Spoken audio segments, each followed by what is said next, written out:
Dear ones, I am Archangel Michael. The subject of letter number 7, the main subject, I already commented here a while ago. But it's worth revisiting, it's worth remembering, as this is a subject still linked to the ego, and which nowadays brings great harm to the soul of many of you. As has already been explained in previous letters, the ego begins to manifest itself from your birth, when you blossom into this physical body that you have.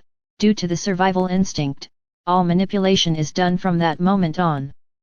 It seems strange to say that a baby is manipulative, but he is. He has the instinct to survive, because he knows he needs to eat.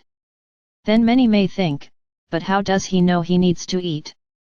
Then we will talk again about the consciousness of each cell, of that consciousness, where each one knows exactly what to do.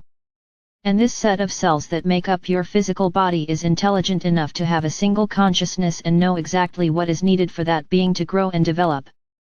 So it is a wisdom implanted in each of the cells of your body, which together assemble this great mechanism. Okay, so the ego continues to act throughout life.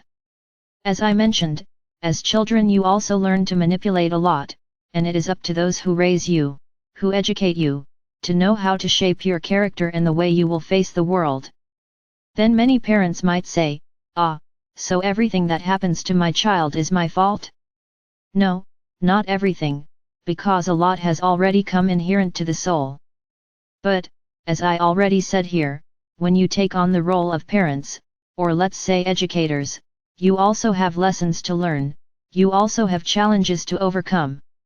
So that being that came will be a mutual exchange, in which he will demand education from you and you will learn from him, to be tolerant and to be educators. That's why many say they have several children, that they live in the same house, have the same parents, and have completely different behaviors.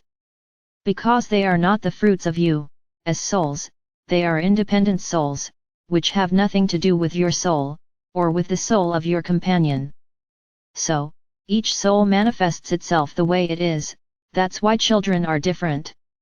Now it is up to you, educators, to know how to deal with each of those souls. So this is how the ego develops, either it develops towards the individualistic side, towards the side totally focused on itself, where people place themselves at the center of the universe, or it places itself towards the side where it thinks of itself. Yes, but he also thinks about others, he thinks about the whole. This is the good side. No, I can say that the other is a completely bad side, because in certain aspects, you have to think about yourself. That's what I always say, you come first. This is nothing more than a form of ego, forgetting others and thinking only about yourself. But that's how it works, you have to love and care for yourself first, then you love and care for others, whoever they are. So, in these aspects, in that curve that goes towards individualism, we will come to today's topic. In which those beings were created permissively, where they can do whatever they want and nothing affects them, nothing happens to them. And when something happens that contradicts them, the so-called educators are always there, to give them that little way, to show them that they can do whatever they want, because they always find a way. But for everything there is a limit, for everything there is a consequence. And then these beings start to become extremely violent, when someone just says the word no. And that's where a series of problems arise, and then those educators are left wondering where I went wrong. It's too late now, you already had a wrong attitude back there, you didn't teach that soul that she should respect others, that she should love others as herself, Sananda's words. That she should think about whether what she does reaches the whole or not. What are the consequences of the things she does? Very good. So that's the hook for today's topic, where again Sananda comments on the energy you find at the height of sex, where everything has been distorted over time, exactly by this exacerbated ego. Exactly because you lost track of the limit. The upbringing of children from time to time is all about individualism, where they do what they want. So this ego influences other people. So he wants it because he wants it. What I have already said to you here in relation to sex, I hope that today with this subject, I will no longer see flushed cheeks. I hope you are understanding that all this negativity, all this dirt associated with sex, done by your religions, has already been banished from your minds. I just say this to you, you were made with a male body and a female body. I won't go into variations of this, it's not the focus here. Let's continue. You are a male body and a female body, perfectly adaptable, totally adaptable to each other. So our Father or Mother God imagined you like this, so that you could fit into the moment of pure love, of sublime love, and both of you would reach orgasm. Oh, but wait a minute. Who invented the orgasm? Was it the man? Who was? The answer is very simple. Exactly, our Father or Mother God gave them this power to reach this sublime point of energy explosion, where both reach very high levels of energy, and that does enormous good for their souls, for their auras, but with one very important detail: as long as it is done with total commitment, as long as it is done with love on both sides, as long as it is done with desire on both sides. Any other variation of everything I said, you won't reach orgasm as you should. What do I mean by these variations? When you give in, or when one of you gives in to please the other, when one does it unwillingly, when one is violated, he is raped. So what happens in these cases? That energy of the other person of power, of feeling the best, is a bad energy, it is not a high vibrational energy. Why? No. Don't tell me that. I'll give you a clearer example. When you, as a woman, thirst because your partner asks you to, he doesn't understand. Of course he understands, but the macho side of him won't let it go. There are very few who say, well, if you don't want it, I don't want it either, and everything continues in the greatest harmony. Because also in the vast majority, those same people who say, no, it's okay, you don't want to, I don't want to either, the next day turn their backs on the woman and look sullen. In other words, they didn't respect her free will. So come on, there are very few people who accept, and the next day they continue to respect and love their partner, in the same way as before, as it should be. So that so-called submission, which I have already mentioned here about women, even in those men who say, I don't respect women, and at the big moment it shows itself highly, big, he feels big, as if to say, I want it and that's it. If she doesn't want her trouble, I will satisfy my part. And then comes all this energy of submission that he imposed on her, of obligation that he imposed on her. And this is being accumulated in her aura, because you didn't respect her, you didn't know how to understand, that on that day and at that moment, she didn't feel like it.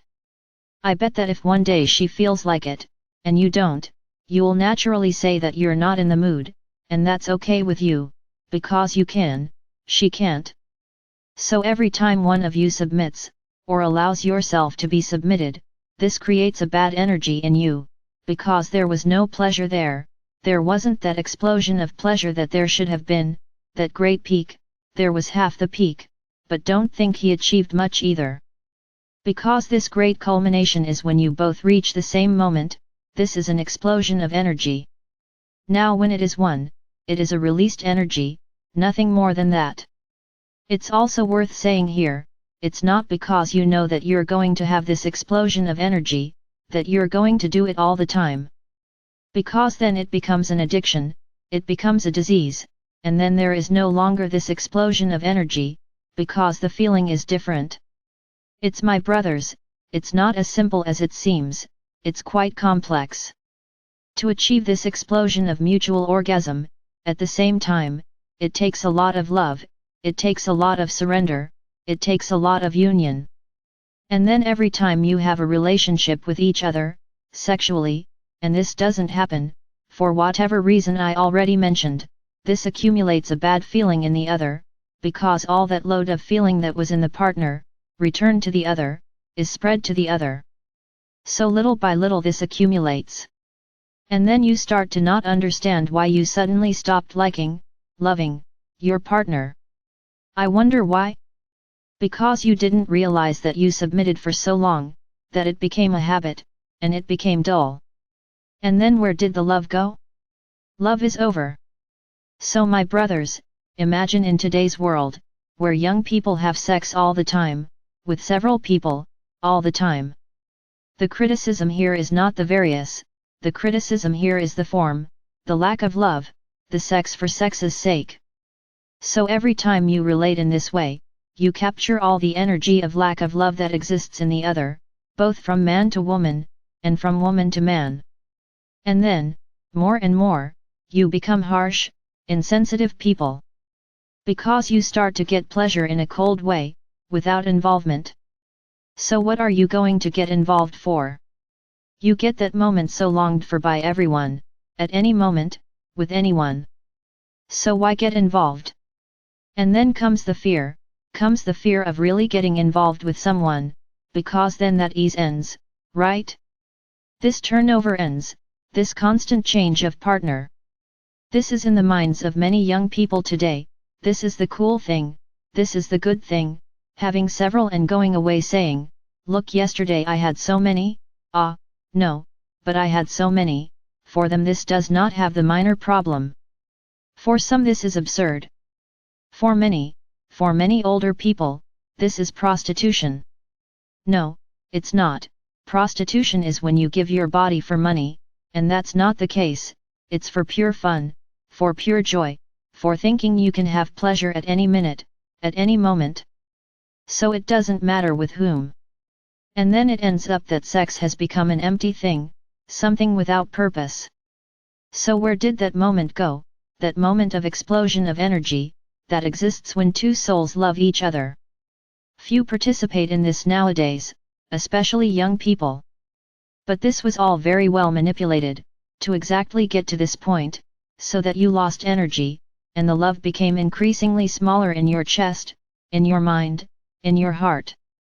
What I have been saying to you, that young people are the future of the world. So let's make them lose this energy, and this is how they are losing it, with addictions, with drugs, and with this unrestrained and uninvolved sex. It's my brothers, everything was very well planned by the dark ones. This freedom, this so-called sexual freedom that young people have achieved over the years, was nothing more than the promotion of the world that exists today, totally cold, totally calculating, in which people no longer get involved. Young people no longer get involved with anyone, they become involved momentarily. There is no love, there is desire, not love. I cannot say here that it is 100% of young people, of course not. There are those who received a lot of love at home, who value their family a lot, so this love is so strong in their chest that they cannot do this kind of thing. He can't take love, take it off his chest, put it in a corner, and go have fun and do lots of things. Wherever he goes, love is with him. So they are criticized, they are ridiculed, they are exposed to shame, because they love. So I will tell you, in the future who will be exposed to shame, who will survive all this? Then many are already thinking, but wait, are you trying to say that we were the ones who made our children like this? It seems that many understand. That lack of love, of involvement, that wasn't there back then, because you worked all day and when you arrived at night you weren't in the mood to talk, that involvement, that family thing, of sitting down, of starting a conversation, of being present, of wanting to know about your child's life, there was no such thing. So he took love for granted. For him, love is something that only exists in romance films, it does not exist as reality. Love remained on the ground. Many will start to feel guilty from now on. So I'm going to say this, now there's no point in feeling guilty anymore, the damage has already been done, the lack of love you went through is already reflecting on them, now there's no way around it. That soul is already following its path, and I can tell you, you will no longer be able to change this way of being. Maybe you can do it. Maybe trying to rescue that love, that talk you don't hear, maybe there's still time, try, it doesn't hurt to try, show this young man that this empty life without love leads to nothing. It's just taking him further and further into the hole. He's getting closer and closer to that tram. Unfortunately, my brothers, where is the love in their hearts? There is none. Yes, hearing the truth hurts, doesn't it? It's difficult to hear the truths. You make a mea culpa about what you missed, and now everyone will rush to try to correct it. Then many will ask, and is it worth pursuing? It's always worth it, it's always worth it. If you think it's not worth it, it's because your love for your child really isn't that great. Because if it is, you will go to extreme lengths to try to change him, to try to show him that love is the word for everything, that love is the center of everything. Not this fairy tale love, not this love told in romance novels, but real love. So there it is, the reflection of this youth that is there today, and every day they harm themselves more. So my brothers, you who have in your hands, tiny souls in the size of a physical body, that is, children, you have all the power to make these children loving beings, beings who think about themselves, think about others and think about the whole. I tell you that many of the children you are educating today already came with this feeling, you won't even need to go into much depth. But not all. Not all children being born are crystal children, or they are the children of this new era, this new decade. Not all. So how do you know? There's no way to know. Unless they start to demonstrate some kind of intelligence, otherwise, love your children, pass on values to them, but not individualistic values, values between themselves, others and the whole, so that in the future you don't end up crying, no come to suffer, because your children are on the wrong path. I am Archangel Michael. And I know that often what I say reaches the heart of each one of you. I can only say that this is the intention. Truths hurt, but it is with them that you have the chance to evolve.